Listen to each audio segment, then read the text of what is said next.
Listen up, the POOPMANCER is back. Bosses drowning. In the pit, you're playing ping pong with your opponents while overwhelming them with your blood waves. And in the meantime, your skeletons are getting the aggro while you just dish dash around, pick up the blood herbs, get insane cooldown reduction, and then you blood wave again. I mean, you're literally stacking blood waves of poop on top of each other and just having them drown in your shit. This already worked in Season 3, but Blizzard decided to buff it. Blood Orbs reduce your ultimate cooldown by 2.2 or 2.5 seconds now. Thing is, that used to be a 2-second max. We can get an even lower cooldown reduction to stack the blood waves on top of each other. Triple into triple into triple, and they don't override, they stack. So far, the highest the build has cleared is a tier 90. And we're working on a tier 100 currently. What I do farm with this is tier 80s though, because people just meld away.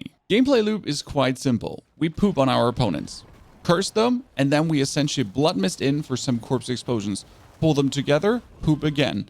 Throw in some blights, and then blood mist. And everything is already dead. And the poop stacks for millions and millions and millions. Next pack of mobs, do the same again. Poop in, pull together, resummon one of your skeletons, light some ints, go through, poop again, and everyone is already dead. And you can see here like how we're going up to 10 millions of poop damage. And the same loop kind of goes against bosses. And the best part is you can actually pull very big mob packs because that's what you get essentially with the build going on, right? I have the ultimate control over the enemies. I have everything in my poop, and nothing can essentially get out of it. Yeah, it's brilliant. Better it is if you're playing dungeons that are a bit more enclosed than these wide rooms, but hell, you can handle any scenario. First, the skills before I tell you how the items actually automatize a lot here. We are running Blight together with Supernatural Blight for the 20% bonus damage. Now we're making some corpses with Hood Flash despite not using corpses, and that point is actually free currently. Now we get all the points of Blood Mist that we have 13 seconds cooldown reduction with the Ghastly Blood Mist. No points in armor because that was actually not needed. Also no points in Warrior Mastery or Mage Mastery despite using them. Now we get everything in Corpse Explosion with the Blighted Corpse Explosion without actually having Corpse Explosion here. That's what our aspects do. Then we're running Decrepify into the Abhorrent Decrepify together with Amplified Damage and the Death Embrace. Could boost your movement speed a bit, but we have enough movement speed. Now the interesting part is that Blood Wave is a shadow and a blood skill. Yes, it's kind of weird. For some reason, the ultimate shadow aspect turns it into a darkness skill, but it stays blood. So if you do actually put points into Qualis' blood, it still gets bonus damage. Nice. Now we get the Plague Corpse channels for the vulnerable with the 3 points in Terror, Gloom, Crippling Darkness, because we do actually quite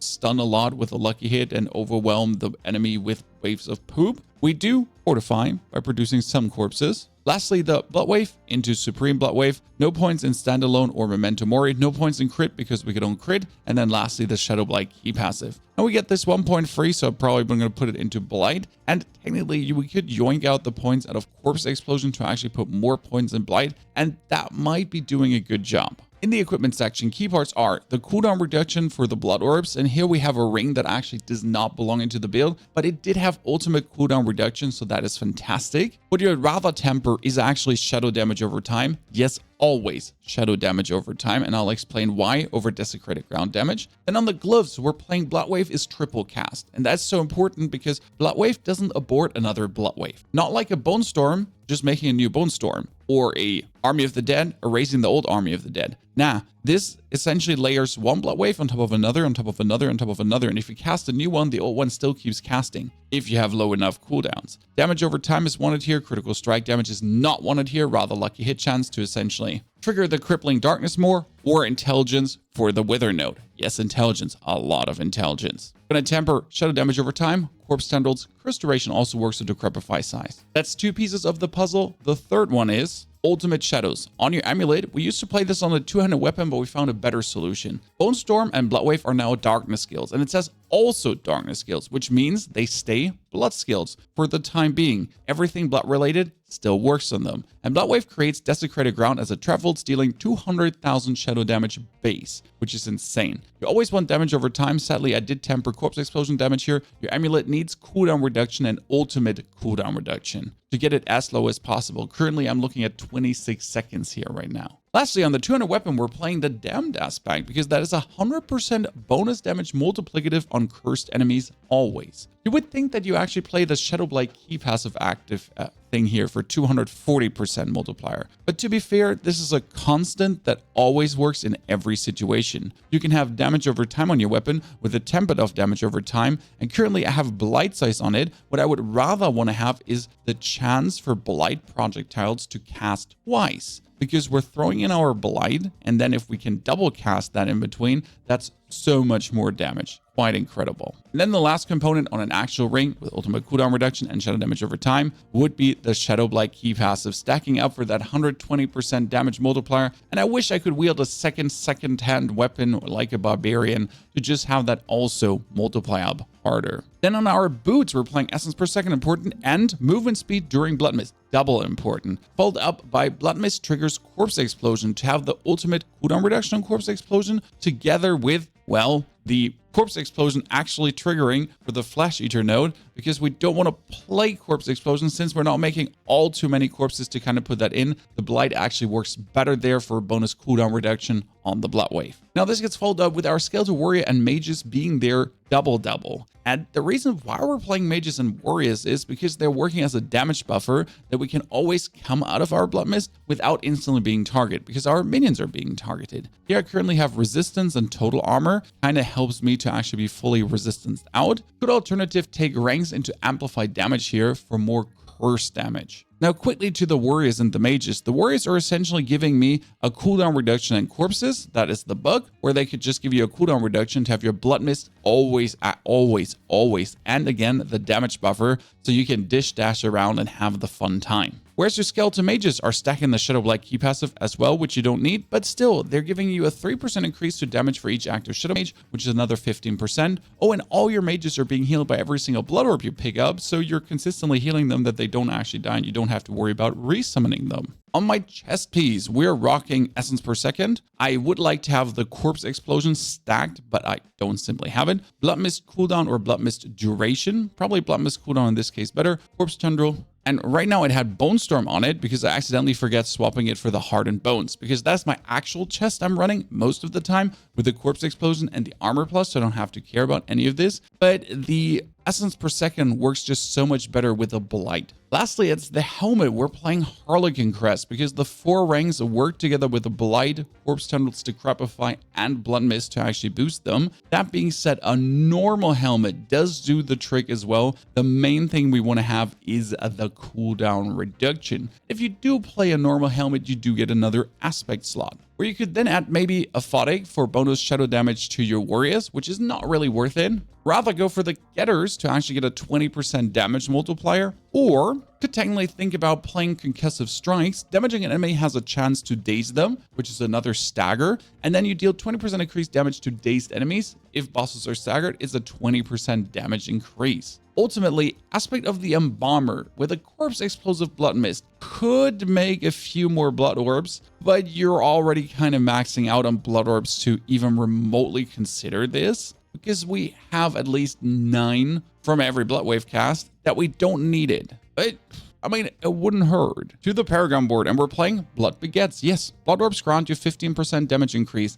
We're always picking up Blood Orbs. We always have the damage increase. It all begins in port number 1 with a Scorch Glyph for more damage over time. We max this out and we do another 10% damage over time increase. And this is important because your Shadowblight King passive, the thing that stacks up all the time, gets more bonus damage for every % of shadow damage over time. And well, we have almost 900% at that point. Then we're going through the Cult Leader Paragon board for the Debt Razor Glyph to essentially get a 15% multiplier.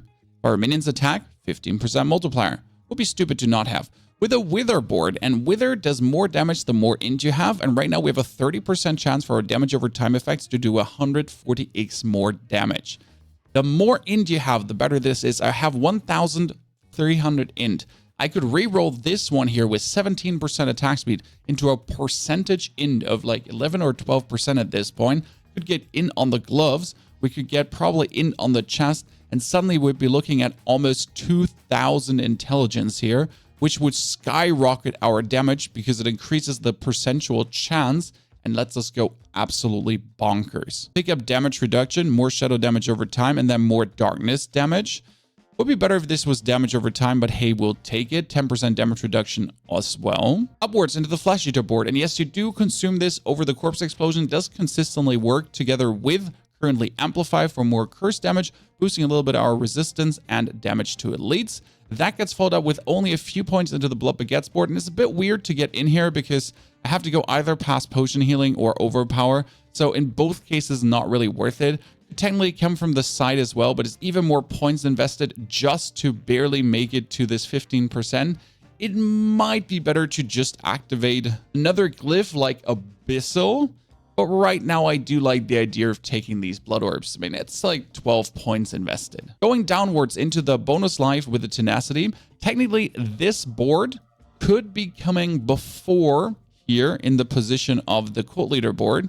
So you actually do get the huge life multiplier, and your minions just get a little bit of damage reduction to keep them more alive. There we're playing the Exploit glyph for the more vulnerable damage, which works pretty well. And lastly, we're going down into the Scent of Death for the damage reduction or bonus damage with the Desecration glyph. And yes, that is another 600% desecrated ground damage. And while standing in desecrated ground, you deal another 15x increased shadow damage. Yes. The absolute super bonus. I just re-rolled this one into intelligence because I wanted to see, and we're instantly getting 200 more intelligence points, which straight up put the Wither node to 30% and 150% X. Like, it just goes crazy. Ladies and gentlemen, POOPMANCER your thing, or rather going for the Golem, who's an absolute incredible monster? If that is not what you're looking for, Bone Spirit might be an option, can hit up to 300 million damage with their right gear, and go even beyond that. I've seen a Bone Spirit player hit 1 billion with nigh perfect gear. Yep, crazy.